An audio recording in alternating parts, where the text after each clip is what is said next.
kajian subuh ini kita bersyukur kepada Allah Subhanahu wa taala.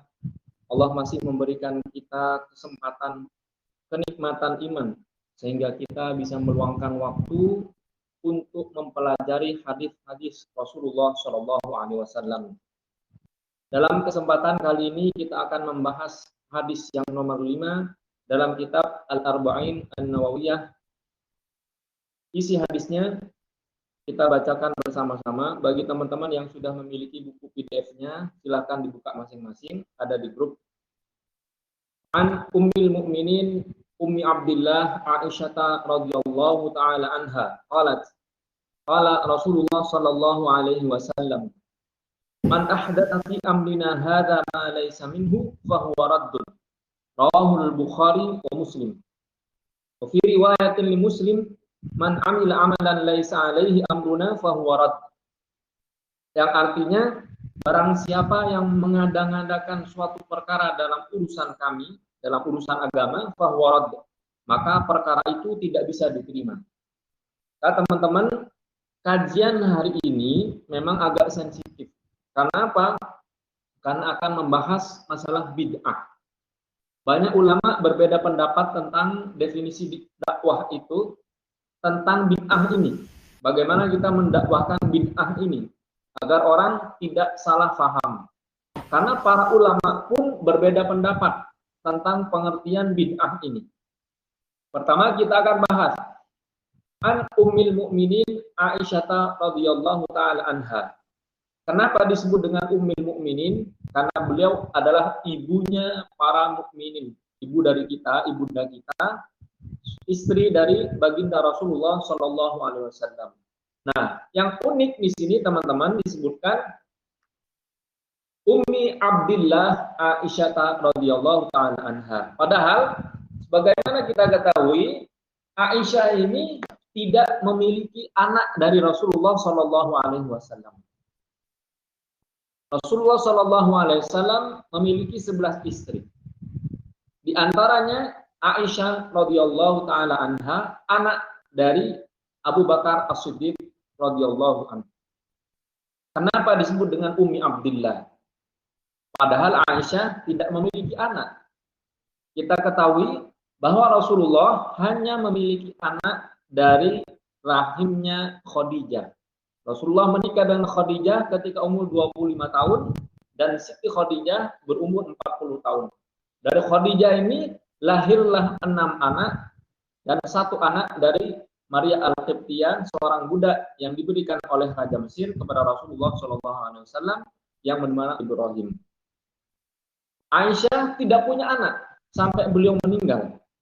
Tapi disebutkan Ummi Abdillah. Aisyah ini adalah ibu dari Abdullah. Siapa Abdullah ini? Nah, ternyata Abdullah ini adalah keponakannya dari Aisyah radhiyallahu taala anha yang diasuh oleh Aisyah, Abdullah bin Zubair. Kemudian orang-orang memanggilnya dengan Ummu Abdillah, ibunya Abdullah. Padahal Aisyah tidak memiliki anak dari Rasulullah SAW. Aisyah berkata kepadaku Rasulullah Shallallahu alaihi wasallam, man ahdatsa fi amrina hadza ma laysa minhu fa huwa radd. Barang siapa yang mengada-ngadakan suatu perkara yang tidak pernah ada dalilnya dalam agama Islam ini, maka perkara itu ditolak. Artinya apa? Tidak bisa diterima amalannya. Nah, sekarang yang akan kita bahas, apa definisi dari bid'ah itu sendiri? Secara bahasa, bid'ah berarti sesuatu yang baru, tidak ada di zaman Rasulullah Shallallahu alaihi wasallam. Cuma harus kita pahami, apakah semua yang tidak ada di zaman Rasulullah Shallallahu alaihi wasallam disebut bid'ah? Ada orang terlalu cepat mendefinisikan bid'ah, sehingga bid'ah itu terkesan sangat sempit, yang tidak pernah dilakukan oleh Rasulullah SAW bid'ah. Semua yang tidak ada di zaman Rasulullah ada bid'ah. Apakah benar bid'ah seperti itu? Maka kita perlu kaji hadis ini. Bagaimana cara memahami hadis? Untuk memahami sebuah hadis, kita harus baca syarahnya. Nah, Hadis ini diriwayatkan oleh Imam Bukhari dan Imam Muslim. Nah, untuk membaca hadisnya Imam Muslim, kita harus merujuk syarahnya. Nah, syarah Imam Muslim yang paling terkenal adalah dari syarahnya Imam Nawawi.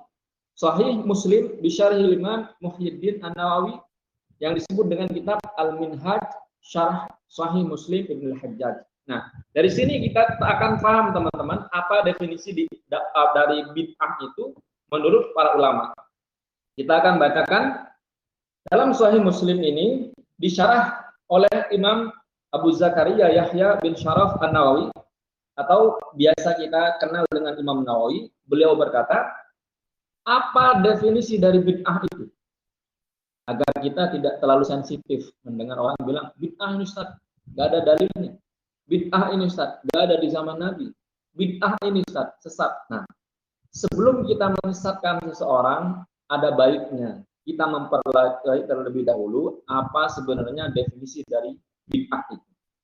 Kata Imam Abu Zakaria Yahya bin Syaraf An-Nawawi dalam kitab Al-Minhaj Syarah Sahih Muslim Ibnu Al-Hajjaj. Kata beliau, kullu bid'atin, artinya bid'ah itu hada amun makhsus wal muradu bihi walibul bid'ah. Kata Imam Nawawi, kata bid'ah di sini artinya adalah lafadz am, lafadz umum yang diinginkan adalah kekhususan. Jadi ini taklidnya dari am, lafadz amnya. Dalilnya apa? Kata Imam Nawawi, dalilnya perkataan Umar bin Khattab ketika beliau melaksanakan sholat tarawih berjamaah.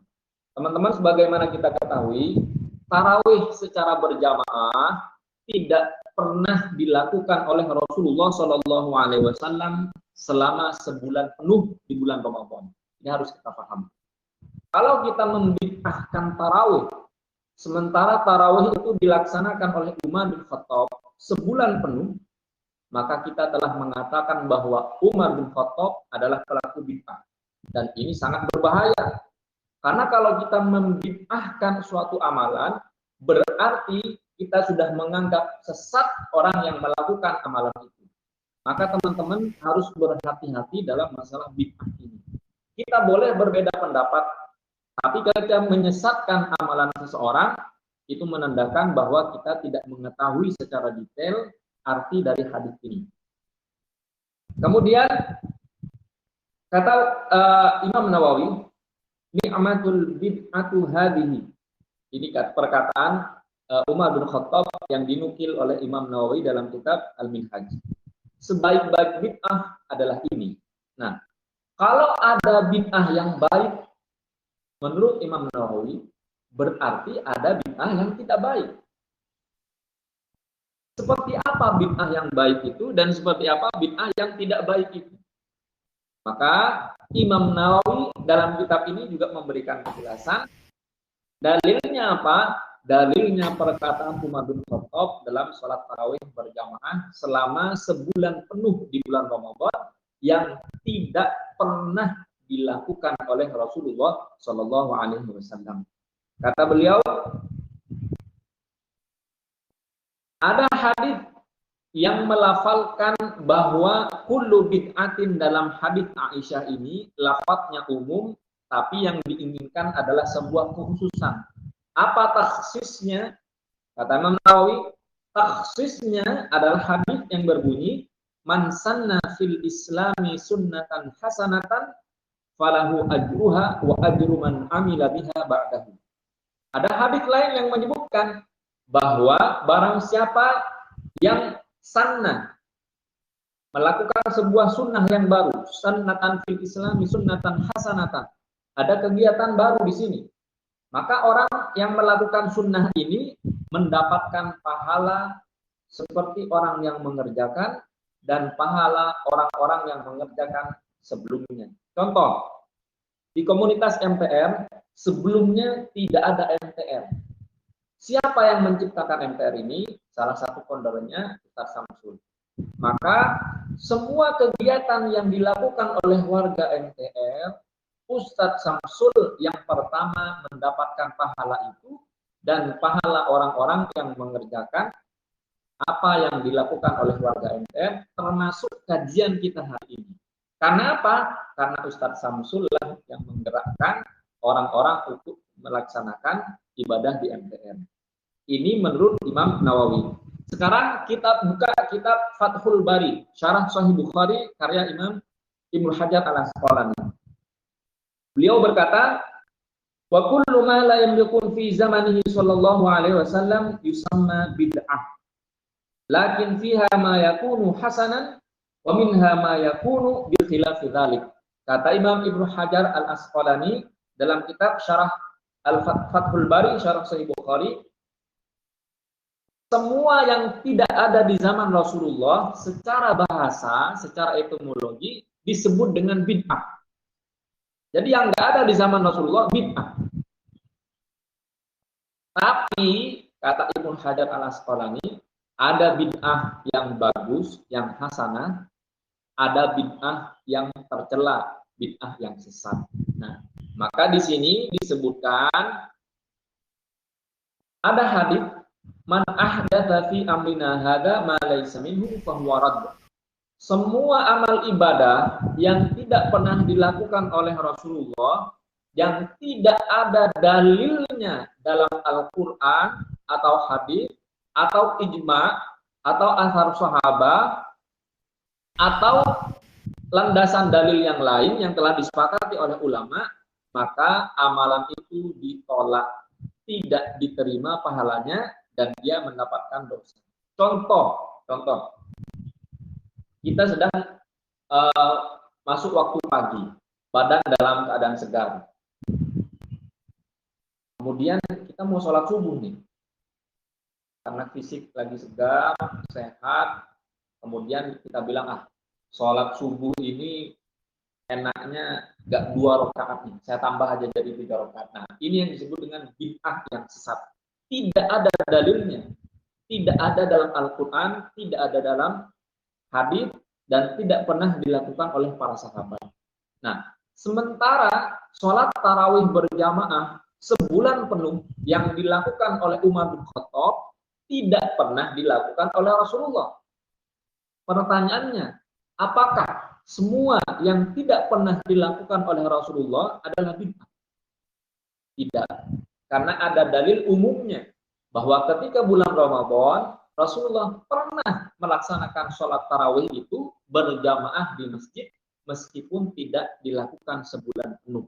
Dan orang pertama yang melakukan sholat tarawih berjamaah sebulan penuh di bulan Ramadan adalah Umar bin Khattab. Jadi kita tidak perlu mengisyaratkan bahwa ini bid'ah, ini tidak ada di zaman Rasulullah. Maka kita perlu belajar ilmunya, teman-teman. Nah, kemudian sekarang kita sudah bahas pendapat Imam Nawawi. Imam Nawawi ini adalah imam ahlul hadis, ahli fikih yang menganut mazhab Syafi'i. Kemudian Imam Ibnu Hajar Al-Asqalani juga bermadzhabkan Syafi'i. Sekarang kita rujuk pendapatnya Imam Syafi'i yang dinukil oleh Imam Baihaqi.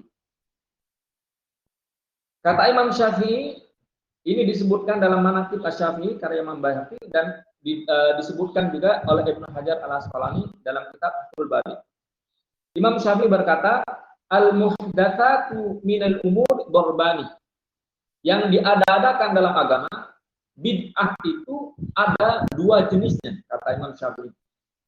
Yang pertama, ma ahdatsa yukhalifu kitaban aw sunnatan aw atharan aw ijma'an fa hadhil bid'ah dhalalah. Kata Imam Syafi'i, sesuatu amalan yang diadakan yang tidak pernah ada contohnya dari Rasulullah, yang tidak ada dalilnya. Teman-teman perlu ketahui, yang tidak ada dalilnya,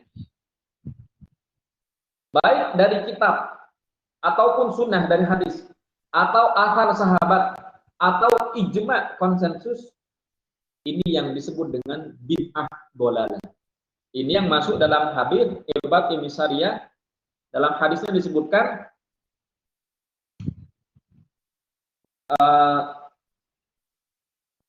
Anil Irbad bin Sariyah radhiyallahu anhu. Dalam hadis Irbad ini yang terkenal, teman-teman, wa kullu dhalalatin finnar. Kullu bid'atin dhalalah wa kullu dhalalatin finnar. Setiap bid'ah itu pasti sesat dan setiap kesesatan pasti di neraka. Artinya, kalau kita mengatakan amal perbuatan teman kita ini bid'ah misalnya. Oh, ente ini bikin amalan nggak ada dalilnya. Ente melakukan bid'ah. Kalau kita membid'ahkan amalan orang, mohon maaf, berarti kita menganggap orang itu sesat. Kalau kita menganggap orang itu sesat, berarti kita mengatakan orang itu masuk neraka. Karena hadisnya jelas, wa kullu bid'atin dhalalah wa kullu dhalalatin finnar, dan semua yang sesat itu tempatnya di neraka. Maka kita rujuk kembali pendapat Imam Syafi'i. Kemudian kata Imam Syafi'i, bid'ah yang kedua, ma ahdatsa minal khair la khilafa fi liwahidin min hadza fa hadhihi muhdatsatun ghairu madhmumah. Adapun perbuatan yang tidak pernah dilakukan oleh Rasulullah Shallallahu Alaihi Wasallam, tapi ada dalilnya secara umum, ada nilai kebaikannya, maka itu tidak disebut dengan bid'ah. Itu disebut dengan, tidak disebut dengan bid'ah yang dolalah, tidak disebut bid'ah yang tercela. Itulah yang disebut dengan bid'ah hasanah. Nah, teman-teman, dalam kajian bid'ah ini kita akan mendapatkan banyak sekali perbedaan pendapat antara ulama. Ulama saja berbeda pendapat, apalagi kita nih yang kerucu-kerucu yang nggak tahu apa-apa. Nah, Imam Syafi'i berkata bid'ah itu ada dua. Pertama, bid'ah yang dolalah, yang sesat, pasti masuk neraka. Yang kedua, bid'ah yang tidak sesat atau bid'ah hasanah. Dalilnya apa? Yang dikatakan oleh Imam Nawawi dalam kitab Al-Minhaj, man sanna fil islami sunnatan hasanatan. Nah, Imam Nawawi dan Imam Syafi'i berdalil dengan hadis ini. Barang siapa membuat sunnah baru, ada dalil umumnya tapi tidak pernah dilakukan oleh Rasulullah SAW. Contohnya sholat tarawih berjamaah 1 bulan penuh di bulan Ramadan, tidak pernah dilakukan oleh Rasulullah SAW. Apa yang tidak pernah dilakukan oleh Rasulullah? Sholat tahiyatul masjid. Rasulullah tidak melakukan sholat tahiyatul masjid. Kenapa? Karena rumah Rasulullah ada di masjid. Kita yang rumahnya di luar masjid, begitu datang ke masjid, kita harus sholat tahiyatul masjid 2 rakaat sebagai bentuk implementasi sunnah Rasulullah SAW. Kemudian apa contohnya Ustaz yang tidak pernah dilakukan oleh Rasulullah tapi dilakukan oleh para sahabat? Contoh, jam'ul Quran, kodifikasi atau pengumpulan Quran dalam satu mushaf, tidak pernah dilakukan oleh Rasulullah secara keseluruhan, bahwa mushaf itu ditulis dalam sebuah kitab Quran.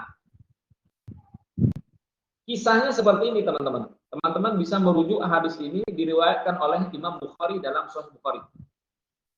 Suatu ketika Umar bin Khattab datang kepada Abu Bakar. Kata Umar bin Khattab, wahai Abu Bakar, kita tahu bahwa para sahabat yang menghafal Al-Quran sudah banyak berguguran di perang Yamamah. Ada 70 orang mati syahid dalam perang Yamamah. Semua penghafal Al-Quran. Dengan kejadian ini, Umar bin Khattab khawatir. Kalau banyak orang hafal Quran yang meninggal, bagaimana dengan nasib umat-umat setelah para sahabat? Artinya Al-Quran ini tidak ada yang menjaga. Kemudian Umar bin Khattab datang kepada Abu Bakar. Abu Bakar sebagai khalifah waktu itu, presiden umat Islam sedunia, pengganti Rasulullah SAW. Kata Abu Bakar, hal taf'alu ma lam yaf'alhu Rasulullah sallallahu alaihi wasallam. Kata Abu Bakar, ya Umar, apakah kamu akan melakukan sebuah amalan yang tidak pernah dilakukan oleh Rasulullah sallallahu alaihi wasallam? Abu Bakar tidak terima. Nah, teman-teman juga harus tahu bahwa di antara sahabat, jangankan kita, sahabat saja Umar dengan Abu Bakar pernah berbeda pendapat.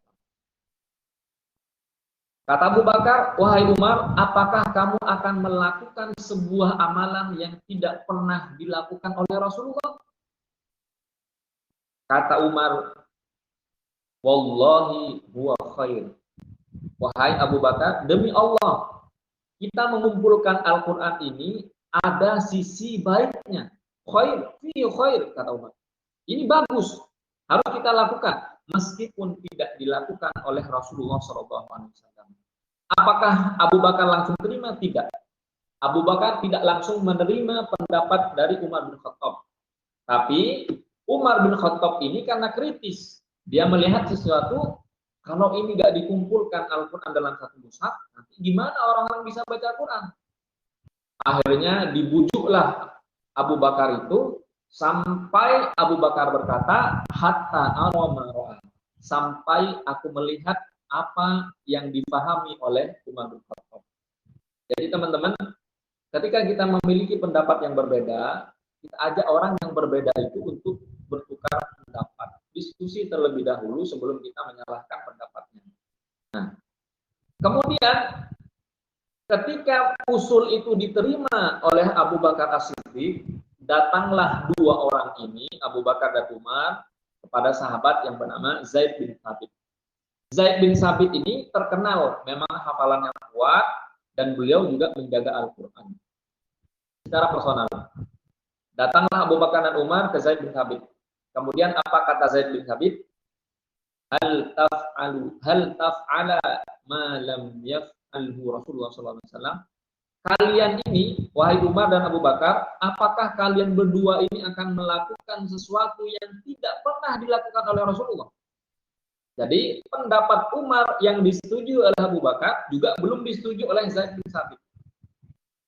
Kemudian Zaid bin Thabit berkata, "Wallahi lau kallafani naqla jabalin minal jibal ma kana athqalu mimma amaroni bihi min jam'il Qur'an."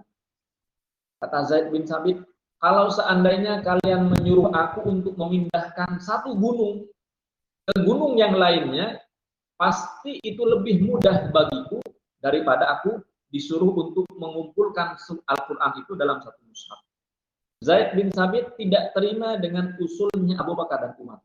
Jadi teman-teman ketika berbeda, biasa saja. Tidak perlu dibesar-besarkan perbedaan itu selama masih ada dalilnya. Zaid bin Thabit juga berkata, kaifa taf'alu syai'an lam yaf'alu Rasulullah SAW.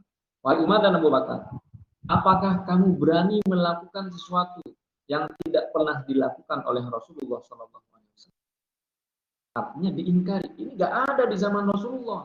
Rasulullah nggak pernah mengumpulkan Al-Quran dalam satu mushaf. Kenapa kalian berdua ini berani melakukan sesuatu yang tidak pernah dilakukan oleh Rasulullah? Pertanyaannya, apakah semua yang tidak pernah dilakukan oleh Rasulullah disebut dengan bid'ah? Apakah semua bid'ah itu tercela? Apakah semua bid'ah itu sesat? Apakah semua orang yang melakukan bid'ah hasanah pasti masuk neraka? Inilah yang akan kita bahas hari ini. Artinya teman-teman, perbedaan itu sudah ada sejak zaman para sahabat. Para sahabat juga memiliki pandangan yang berbeda tentang pengumpulan Al-Quran dalam mushaf.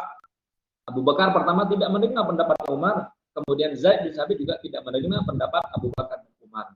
Jadi sesuatu yang tidak dilakukan oleh Rasulullah belum tentu kita katakan sebagai bid'ah yang sesat selama perbuatan itu memiliki dalil, baik dalil yang umum dalam Al-Quran, dalam sunnah, dalam hadis, atau atar sahabat, atau ijma, atau dalil qiyas. Nah, ini teman-teman yang kita akan bahas hari ini. Sebelum kita lanjutkan, kita akan buka sesi tanya jawab terlebih dahulu.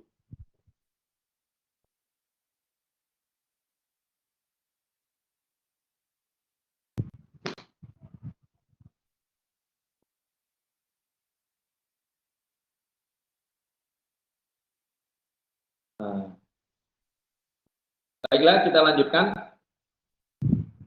Terus gimana saat kita menyikapi orang-orang yang berbeda pendapat dari kita tentang bid'ah ini?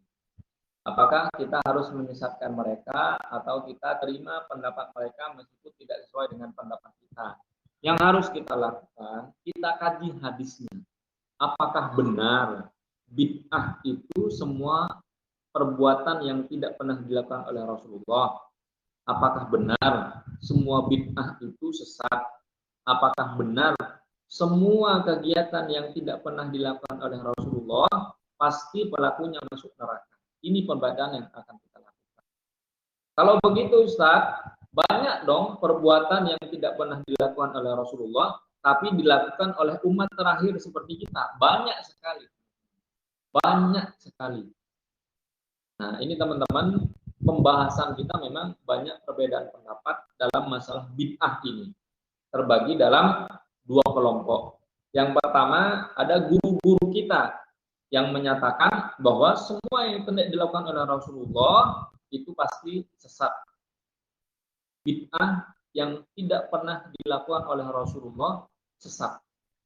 Contohnya amal-amal ibadah yang dilakukan oleh umat-umat yang sekarang. Nah, pendapat ini saya rasa tidak salah juga karena guru-guru kita ini lebih berhati-hati.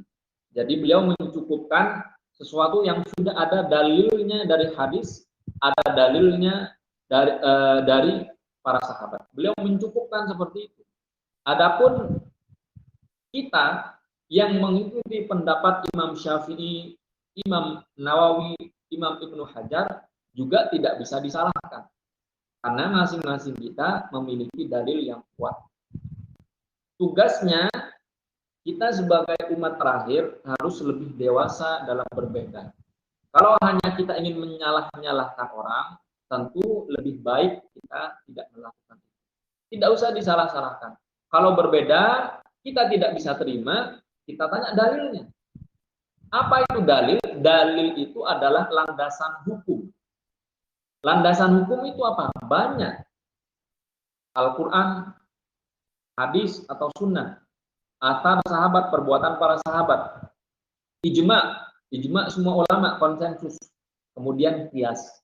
Kemudian Imam Malik berkata ada yang disebut dengan al-maslahat al-mursalah. Semua kemaslahatan meskipun tidak ada dalilnya, maslahatnya tidak ada dalilnya, tapi ada kemaslahatan di situ. Sebagaimana juga disebutkan oleh Ibnu Hajar, ada maslahatnya.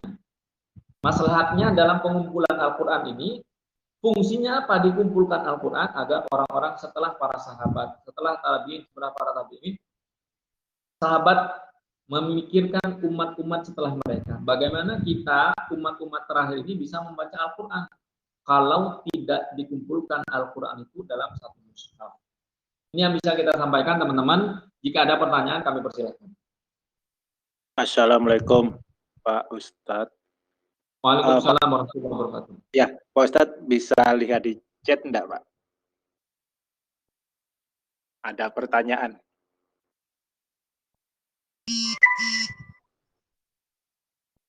Atau saya bacakan aja Pak Ustadz ya. Siap, tolong dibacakan. Iya. Ini dari Pak Ketum Fardian. Bagaimana susunan dan nama surat-surat musyaf dibuat? Baik. Kita akan bahas bagaimana susunan Al-Quran itu dibuat. Nah, ini kita akan bahas sesuai dengan kitab. Ada kitab yang dikarang oleh Manna Al-Qattan yang judulnya Mabahith fi Ulumil Quran. Di situ disebutkan, kitab ini disebutkan ada pembahasan tentang jam'ul Quran. Bagaimana Al-Quran itu ditulis. Apakah Al-Quran itu dikumpulkan dari para sahabat, kemudian susunannya ditata oleh para sahabat, atau Al-Quran itu susunannya adalah bersifat tauqifi. Tauqifi artinya langsung dari Allah, tidak ada campur tangan para sahabat, tidak ada campur tangan dari Nabi. Itu yang disebut dengan tauqifi. Nah, ulama semua sepakat bahwa Al-Quran itu tauqifi. Artinya, dari redaksinya, susunannya, tertib surahnya adalah langsung dari Allah Subhanahu wa Ta'ala. Bagaimana mengumpulkannya? Rasulullah pernah membacakan Al-Quran itu. Rasulullah pernah membacakan Al-Quran, bahkan diriwayatkan para sahabat seperti Utsman bin Affan. Utsman bin Affan diriwayatkan ketika beliau sholat malam, beliau sanggup menghatamkan 1 kali hataman Al-Quran dari surat Al-Baqarah, surat Fatihah, sampai dengan surat An-Nas, surat 114 dalam 1 kali sholat, 1 salam. Allahu Akbar. Walil maghdubi alaihim waladdallin. Bismillahirrahmanirrahim. Alif lam mim. Dzalikal kitabul la raiba fiih. Dari Al-Baqarah sampai An-Nas dalam 1 malam. Ini di Utsman bin Affan. Artinya apa? Artinya para sahabat sudah tahu tartib surahnya. Surat Al-Baqarah ini diletakkan di nomor 1, kemudian dilanjutkan lagi sampai dengan surat yang 114. Jadi tartib surat Al-Quran itu tauqifi, langsung dari Allah Subhanahu wa Ta'ala. Meskipun ada yang berbeda pendapat bahwa ada riwayat yang menyebutkan bahwa ada juga yang tidak tauqifi. Tapi saya pribadi mengikuti pendapat yang pertama bahwa tartib surat Al-Quran itu sifatnya tauqifi. Artinya sudah paten dari Allah kepada Nabi Muhammad melalui malaikat Jibril. Nanti teman-teman bisa baca dalam kitab baik dalam Al-Itqan fi Ulumil Quran sama dengan kitabnya Mana Al-Qattan Mabahith fi Ulumil Quran. Itu disebutkan. Terima kasih. Assalamualaikum Ustaz. Waalaikumsalam warahmatullahi wabarakatuh. Ya, udah kedengaran ya suaranya ya? Kedengaran Ustaz? Ya. Ini menyikapi tentang bidah untuk saat ini kan marak sekali ya. Contohnya, ini menurut Pak Ustaz gimana nih? Masalah tahlilan lah gitu kan. Yang orang meninggal terutama. Itu kan kontroversi banget lah di masyarakat gitu kan. Kadang yang ini mengadakan, tetangga sebelah ya cuek-cuek aja gitu kan. Itu gimana menyikapinya untuk saat ini Ustaz? Assalamualaikum. Assalamualaikum warahmatullahi wabarakatuh. Jadi tahlilan ini teman-teman, dalam buku-buku fikih tidak ada disebutkan tahlilan. Tahlilan itu hanya istilah orang Indonesia dan sebagian orang Malaysia. Tahlilan itu dalam kitab fikih disebut dengan ihda'us tsawab, menghadiahkan pahala bacaan. Ulama berbeda pendapat, apakah membaca Al-Quran itu, membaca Al-Fatihah, membaca ayat kursi, membaca 3 ayat terakhir surat Al-Baqarah, ketika kita bacakan, apakah pahalanya sampai kepada mayit? Ulama berbeda pendapat. Imam Syafi'i berkata, pahalanya tidak sampai. Dalilnya apa? Dalilnya bisa dibaca tafsir Ibnu Katsir ketika menafsirkan surat An-Najm ayat 39. Teman-teman bisa disebutkan wa allaisa lil insani illa ma sa'a.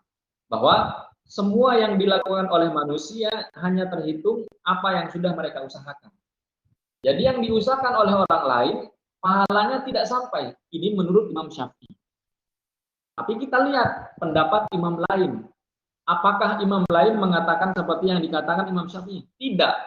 Bahkan 4 mazhab sekalipun teman-teman berbeda pendapat tentang hukum tahlilan ini.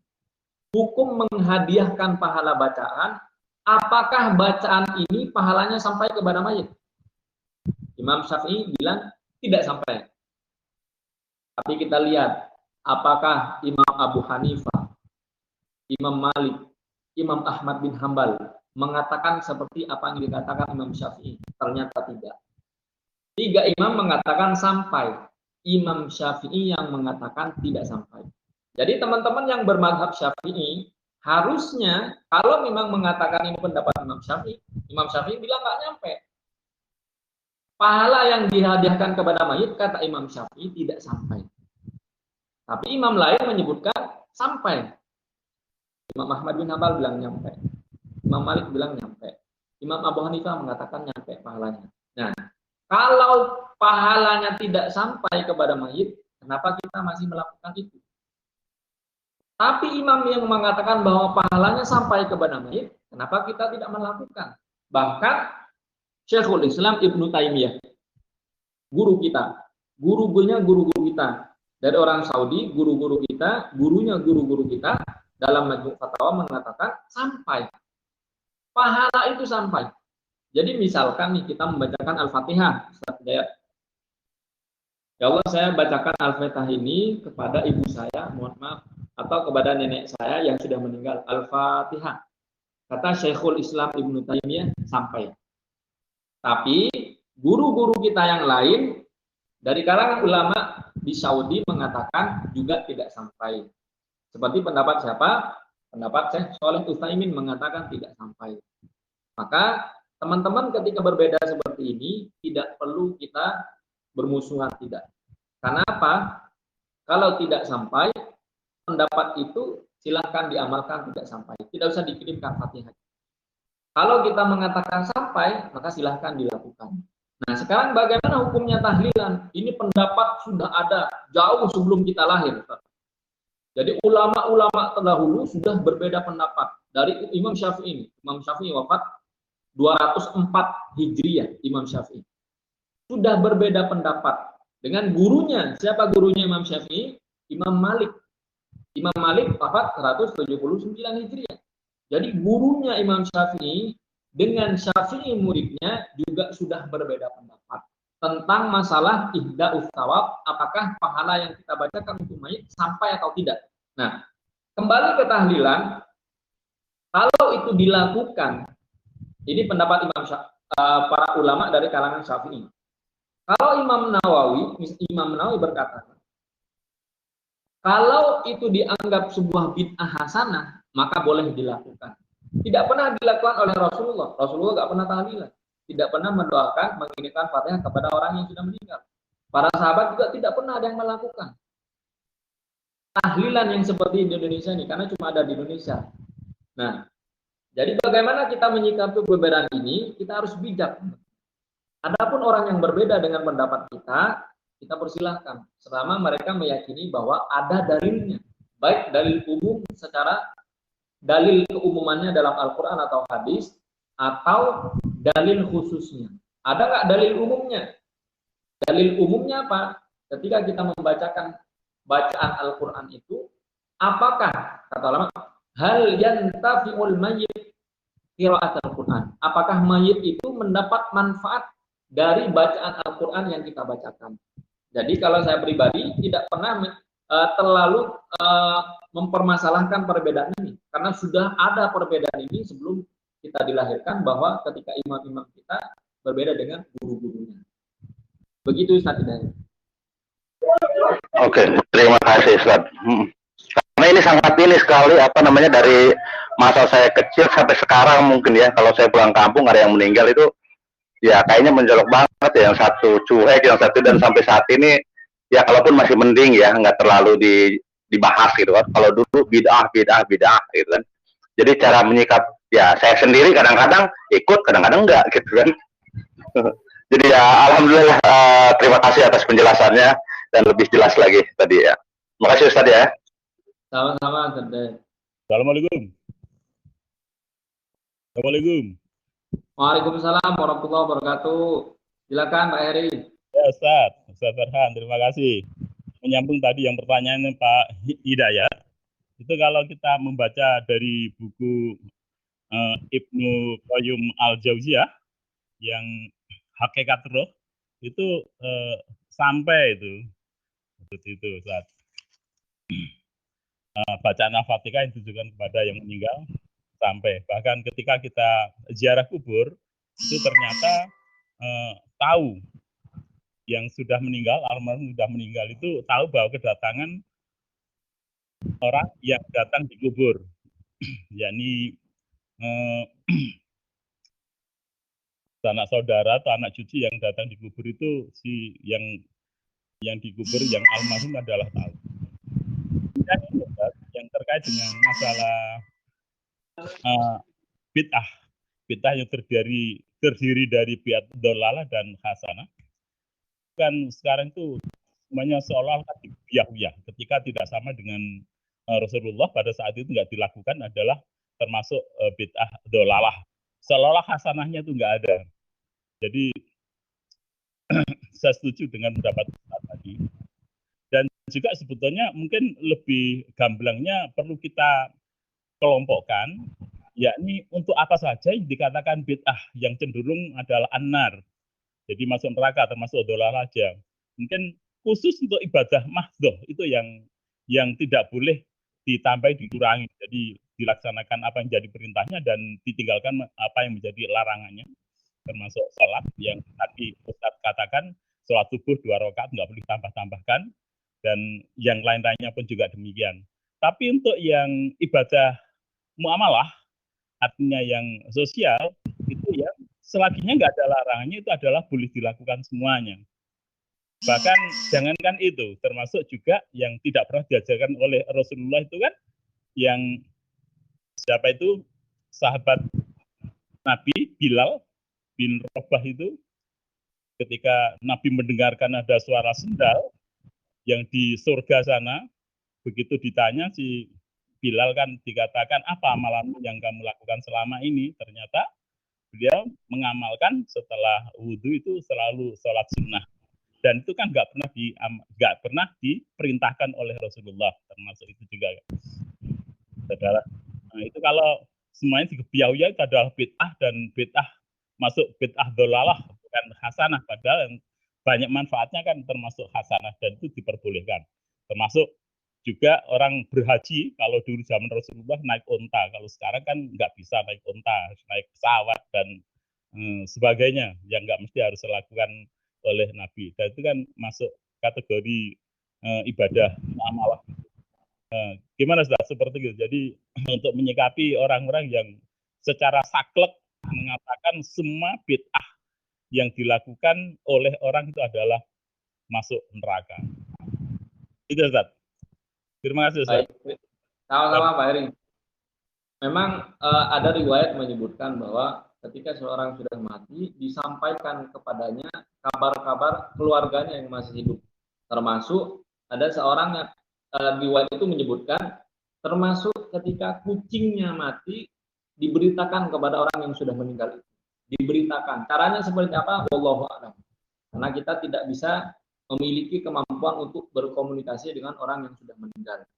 Tapi disampaikan apa yang terjadi di rumah kita kepada keluarga kita yang sudah meninggal. Kemudian, bagaimana kita menyikapi orang yang saklek nih, yang bilang, aduh semua ini sesat nih, nggak pernah dilakukan oleh Rasulullah. Sementara tadi Pak Heri bilang, Bilal sendiri, Bilal bin Rabah, ditanya oleh Rasulullah SAW, wahai Bilal, amal apa yang kamu lakukan sampai kamu, hadisnya disebutkan, fa inni sami'tu khashkhashatan 'alaika fil jannah, sampai aku mendengar suara terompahmu, sandal kamu, gesekan sandal kamu di surga. Artinya Bilal ini masuk surga, dijamin oleh Rasulullah, meskipun tidak ada jaminan dari 10 orang yang masuk surga. Di luar 10 ini. Jadi 10 orang yang masuk surga, Bilal tidak disebutkan. Tapi Bilal dijamin masuk surga dengan hadis ini. Pak ini sami itu khashkhashatan 'alaika fil jannah, bahwa aku mendengarkan suara gesekan sandal kamu di surga. Amal apa yang kamu lakukan? Kata Rasulullah. Kata Bilal bin Rabah, ya Rasulullah, saya tidak wudhu. Kemudian tidak pernah Bilal ini menjaga wudhunya. Ketika batal wudhunya, kemudian wudhu lagi, setelah wudhu dia pasti melakukan sholat sunnah 2 rakaat. Meskipun ada hadis yang menyebutkan bahwa sholat sunnah setelah wudhu ini ada. Jadi nanti Pak Heri bisa cari lagi hadisnya yang menyebutkan Rasulullah juga pernah menganjurkan kita untuk sholat sunnah setelah wudhu.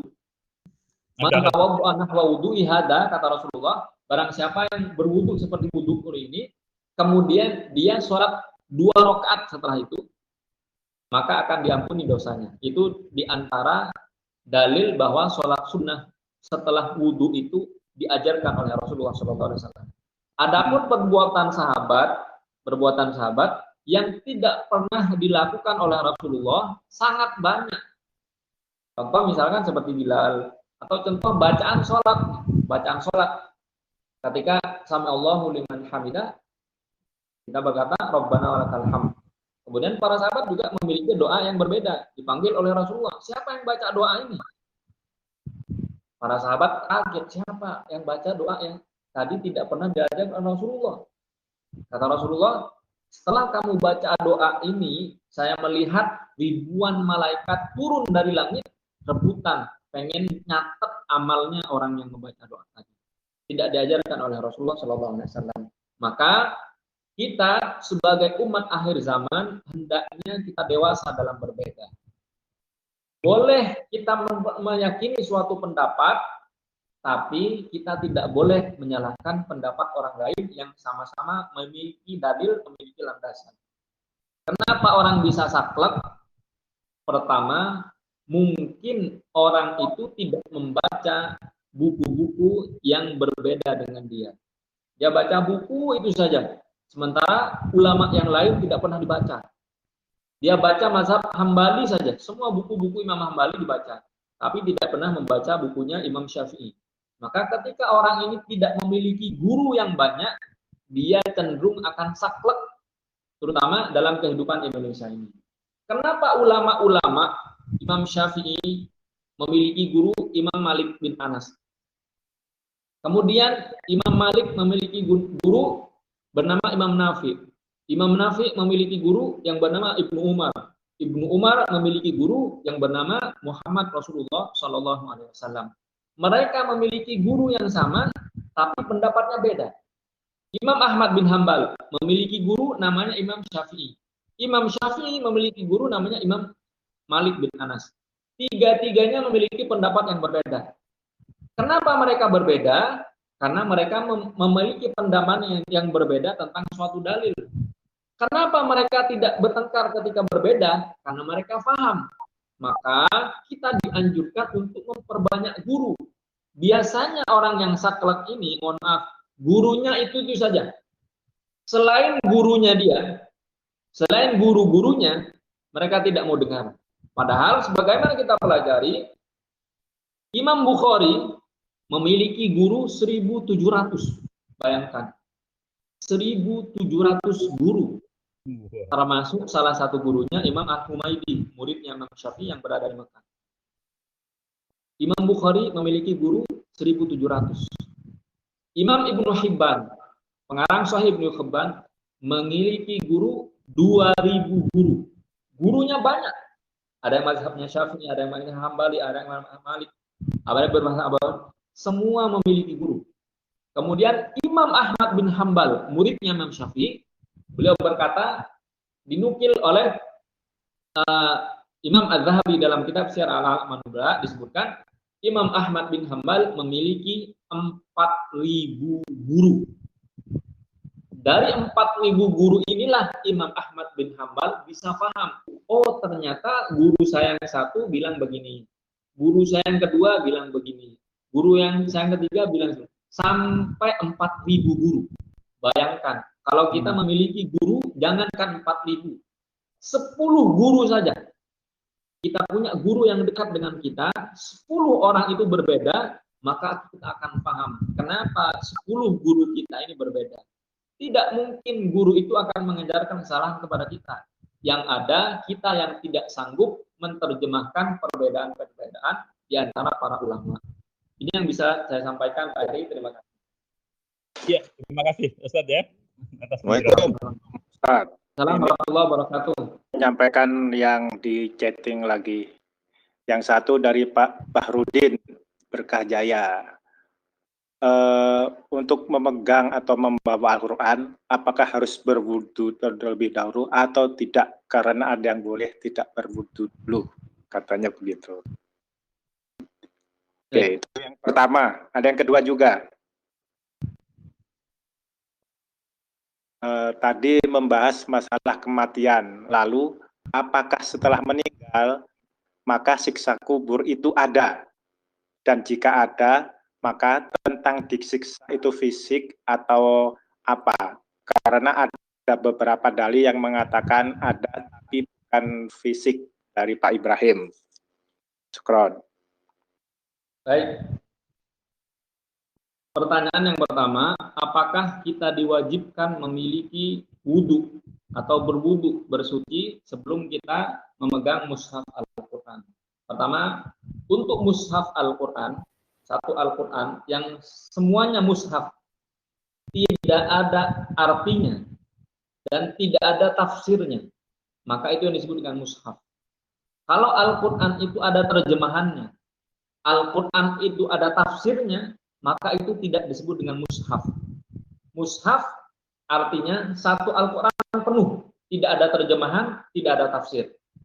Dan ulama juga sepakat bahwa kitab tafsir itu bukan mushaf, itu adalah kitab tafsir. Misal tafsir Ibnu Katsir, tafsir At-Tabari, tafsir Al-Qurtubi dan sebagainya, itu bukan mushaf. Maka ketika kita menyentuh kitab tafsir, diperbolehkan tidak memiliki wudhu. Tapi untuk menyentuh Al-Quran secara keutuhan, mushaf, satu mushaf, kita disunnahkan. Bahkan ulama mewajibkan memiliki wudhu sebagai apa? Implementasi dari ayat Al-Quran, la yamassuhu illal mutahharun. Kata Allah dalam Al-Quran, tidak boleh menyentuh Al-Quran ini kecuali orang-orang yang suci. Artinya kita harus mensucikan diri terlebih dahulu dari hadas besar ataupun hadas besar atau kecil, meskipun kita sebagai manusia memang tidak bisa suci, banyak dosa. Tapi sebelum kita menyentuh Al-Quran, kita harus berwudu terlebih dahulu. Dikecualikan perempuan yang sedang datang bulan, dikecualikan. Itu boleh meletakkan Al-Quran, misalkan dia ngafal Al-Quran, diletakkan Al-Quran di depannya, boleh diletakkan di depan Al-Quran tanpa dia menyentuhnya seperti ini, tanpa dibaca seperti ini, tapi dia boleh memegangnya, meskipun dia hanya dibaca saja. Ada orang ngafal Al-Quran, ibu-ibu, teman-teman kita, saudari-saudari kita ngafal Al-Quran, sementara dia sedang datang bulan. Maka diperbolehkan membaca Al-Quran tanpa menyentuhnya, dibaca saja untuk menjaga hafalannya. Adapun kita yang tidak memiliki uzur syar'i, maka kita harus terlebih dahulu berwudu sebelum membaca Al-Quran, sebelum memegang Al-Quran. Kalaupun membaca Al-Quran tanpa memegang mushafnya, diperbolehkan tidak memiliki wudu. Tapi untuk memegang Al-Quran seperti ini dan membacanya, kita harus berwudu terlebih dahulu. Itu yang pertama. Yang kedua, tentang siksa kubur. Kata Rasulullah SAW, "Ma ra'aitu manzaran qattu wal qabru afdal." Saya tidak pernah melihat suatu pemandangan kecuali pemandangan tentang siksa kubur itu yang paling dahsyat. Tampakkan kepada Rasulullah bagaimana orang disiksa dalam kuburnya. Kemudian ada pertanyaan, apakah siksa kubur ini ada? Ada. Para sahabat yang dijamin masuk surga oleh Rasulullah SAW, Umar bin Khattab, ketika ditanya, wahai Umar, kenapa kamu nangis? Kata Umar, saya memang dijamin masuk surga oleh Rasulullah, tapi saya tidak dijamin oleh Rasulullah terbebas dari siksa kubur. Meskipun orang mati syahid misalkan dijamin surganya, tapi belum tentu dijamin siksa kubur. Jadi teman-teman, siksa kubur ini ada. Bahkan dalam hadis disebutkan ada seseorang yang diazab dalam kuburnya hanya karena dia tidak bersuci ketika dia buang air kecil. Fa innahu la yatahharu. Kata Rasulullah, orang ini tidak cebok ketika dia buang air kecil.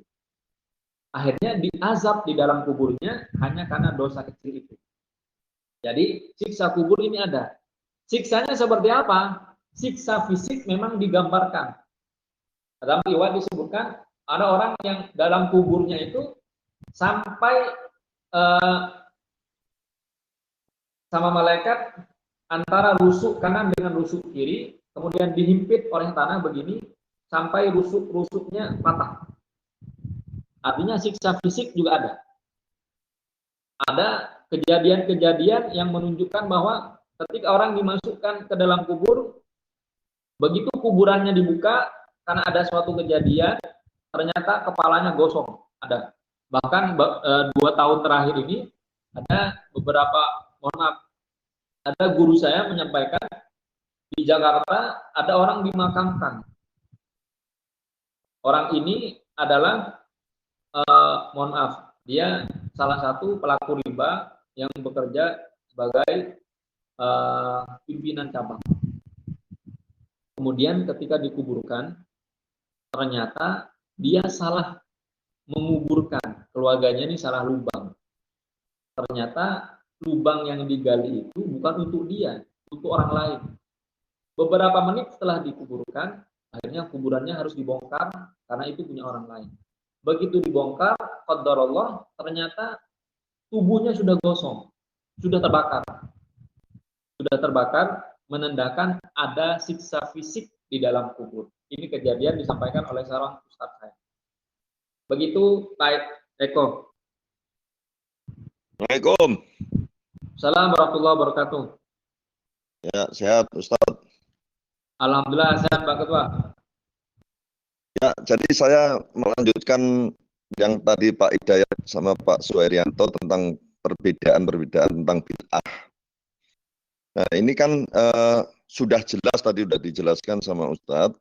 Tentunya kita warga MTR sudah tidak perlu lagi membahas itu sesuai keyakinan masing-masing.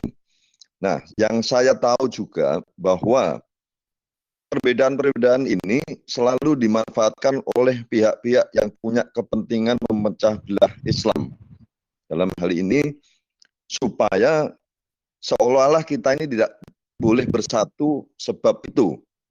Nah, makanya hati-hati di dalam mensikapi ini, tadi penjelasan dari Ustadz sangat jelas, maka terutama yang ikut dalam kajian pagi ini mestinya juga bisa belajar dari para imam yang menyikapi perbedaannya tanpa harus berselisih paham secara akhirnya berkepanjangan. Nah, ini tentunya kalau perbedaan ini juga dimasukkan di dalam komunitas kita yang sedang jalankan yaitu MTR, maka pasti akan juga terjadi perpecahan. Itu saja, saya mungkin hanya memberikan gambaran bahwa ini ada pihak-pihak yang memanfaatkan situasi ini sehingga kita terpecah belah. Terima kasih. Wassalamualaikum warahmatullahi wabarakatuh. Waalaikumsalam warahmatullahi wabarakatuh. Baiklah, terima kasih Pak Sofwan. Ini terakhir dari Pak Sofwan. Kita tutup kajian hari ini. Beliau sudah menyampaikan bahwa pendapat-pendapat itu sudah ada sejak para zaman iman kita terlebih dahulu. Imam-imam kita saja berbeda pendapat, teman-teman. Berbeda pendapat. Contoh, masalah kunut saja. Masalah kunut.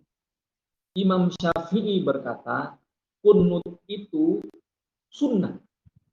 Maka dalam mazhab Syafi'i, ketika seseorang melakukan sholat subuh, kemudian lupa tidak kunut, maka dia harus melakukan sujud sahwi. Pendapat Imam Syafi'i. Sekarang kita lihat pendapat gurunya, Imam Malik. Imam Malik berkata, dalam subuh juga ada kunut, tapi sebelum ruku dan dilakukan secara sir, pelan-pelan. Jadi dalam mazhab Maliki disebutkan, kalau sholat subuh, Allahu Akbar, minal jinnati wan nas. Ketika mau ruku, baru berkunut. Itu pun doanya dilakukan secara pelan-pelan. Imam Malik, gurunya Imam Syafi'i.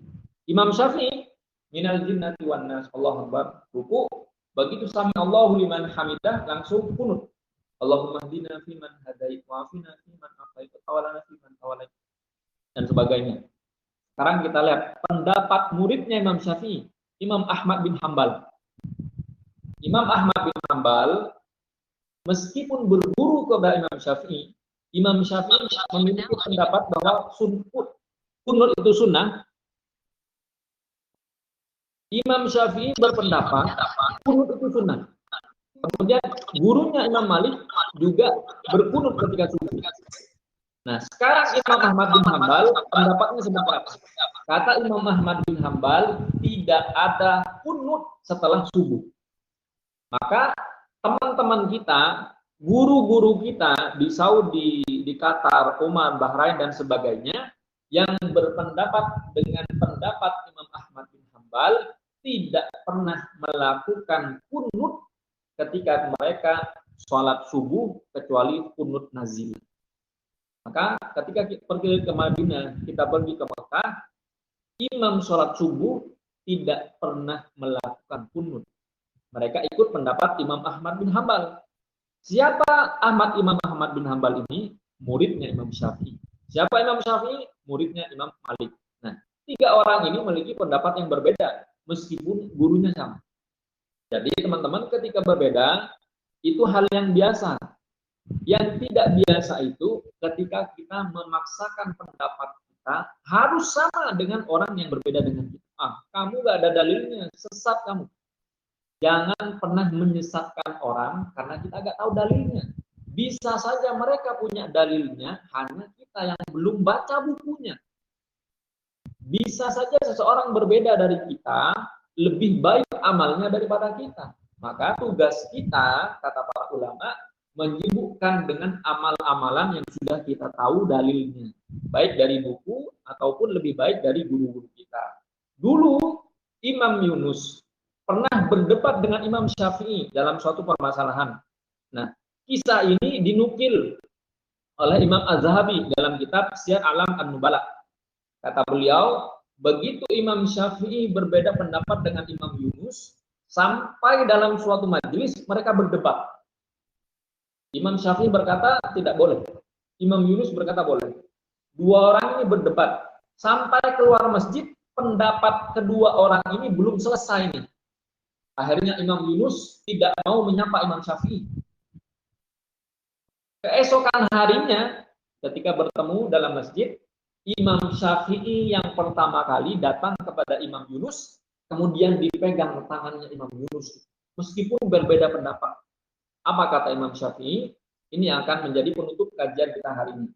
Imam Syafi'i berkata kepada Imam Yunus, ala nastaqimu an nakuna ikhwanan wa illam nastafiq fi masalah. Bukankah kita bisa tetap menjadi saudara meskipun kita memiliki perbedaan pendapat? Imam Syafi'i. Meskipun kita beda, kita tetap saudara, teman-teman. Tidak boleh kita saling menyalahkan, tidak boleh saling menghujat. Kita perbaiki yang salah, kita rapatkan barisan kita. Jangan sampai orang-orang ada oknum-oknum tertentu yang memiliki niat tidak baik terhadap komunitas kita. Boleh berbeda, silakan, tapi kita harus dewasa. Ini yang bisa kita pelajari hari ini, teman-teman. Terima kasih sudah meluangkan waktunya. Semoga yang kita lakukan pagi hari ini membawa kebaikan untuk masa depan kita, masa depan anak-anak kita, dan masa depan orang-orang yang ada di sekitar kita. Kita tutup dengan doa kafaratul majlis. Subhanakallahumma wa bihamdika, asyhadu an la ilaha illa anta, astaghfiruka wa atubu ilaik. Sallallahu ala sayyidina Muhammad. Assalamualaikum warahmatullahi wabarakatuh. Waalaikumsalam warahmatullahi wabarakatuh. Kita jumpa lagi habis maghrib ya. Oke, terima kasih Ustadz Farhan. Begitu detail dan begitu jelas penjelasannya. Kita berjumpa lagi nanti habis maghrib membahas hadis yang kelima. Jazakallah Pak. Membahas hadis yang ke-6 nanti, halal dan haram. Dan untuk teman-teman yang mengikuti hadis 1 sampai 4 bisa melihat kembali di hasil rekaman. Tolong kawan-kawan videonya dikeluarin dong biar Pak Bamsud sehat. Pak Sofwan mana Pak Sofwan nih? Ayo nongolin mukanya dong biar kelihatan kalian sehat. Ini loh. Pijal mana Pak Pijal? Ya Pak Erol, reuni dulu. Sebelum ditutup reuni dulu. Ya. Mana yang lain biar kelihatan sehatnya? Biar kelihatan sehatnya. Amin amin. Nah, Pak Barudin sehat. Nah, yang udah nongolin muka gantian.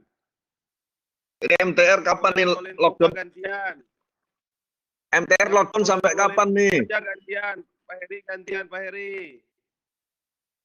Barudin gantian. Iskandar sehat ya, Pak Denny sehat.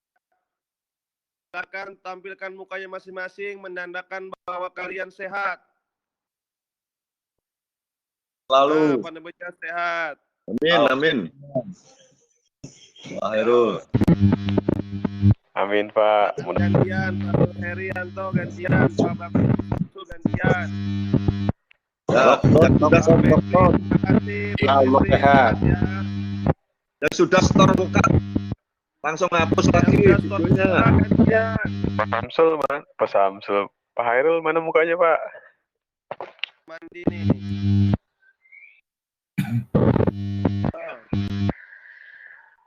Kapan ini lockdown? Sampai kapan LTR? Diperpanjang. Pak Ismo Waduh. sehat, Pak Ismo. Sehat, Mas Hairul. Alhamdulillah. Pak Febri sehat ya, Pak Taufik. Ya, alhamdulillah. Banyak yang dari luar kota juga tuh Pak Hairul. Banyak yang dari tinggi dan Yang dari Merauke bisa menampilkan mukanya. Ayo wajahnya ditampilkan dari yang Merauke, Pak Febri dari kok tebing makin tinggi. muda ya?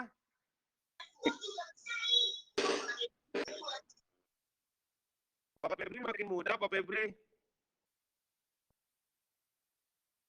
Pak Febri makin muda. Udah bangun. Amin. Nak. Belum. Amin lah, memang masih muda loh. Kalau nggak punya utang tuh lebih muda. Nggak punya utang ya. Yang belum lunas bagaimana? Pak Samsul nih, selamat datang Pak Samsul.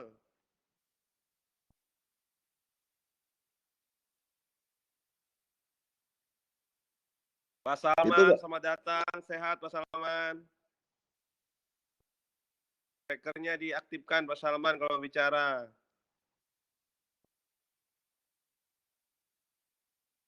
Itu video kok nggak muncul-muncul itu. Loading terus.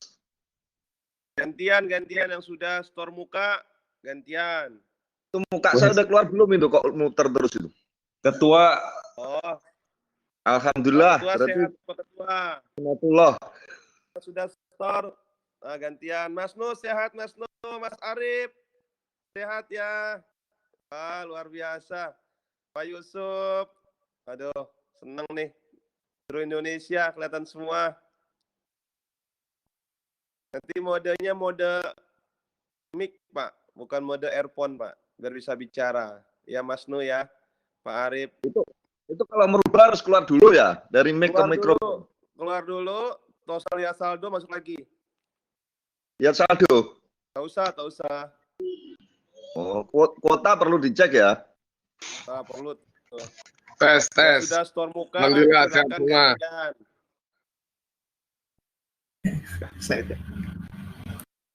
Nah, Pak Arif yang sehat, sudah. Pak Arif. Pak Berlian sehat Pak Berlian ya. Alhamdulillah sehat semuanya. Assalamualaikum. Waalaikumsalam. Ya. Yang sudah nanti gantian maghrib jumpa lagi. Nah, saya pamit undur diri mau nyuci dulu. Silakan Pak Sofwan, jangan terlalu Ya, capek. Assalamualaikum. Ya, Waalaikumsalam. Pak Yusuf, silakan Pak Yusuf. Bu Desma itu gosokannya jangan lupa, cuciannya banyak.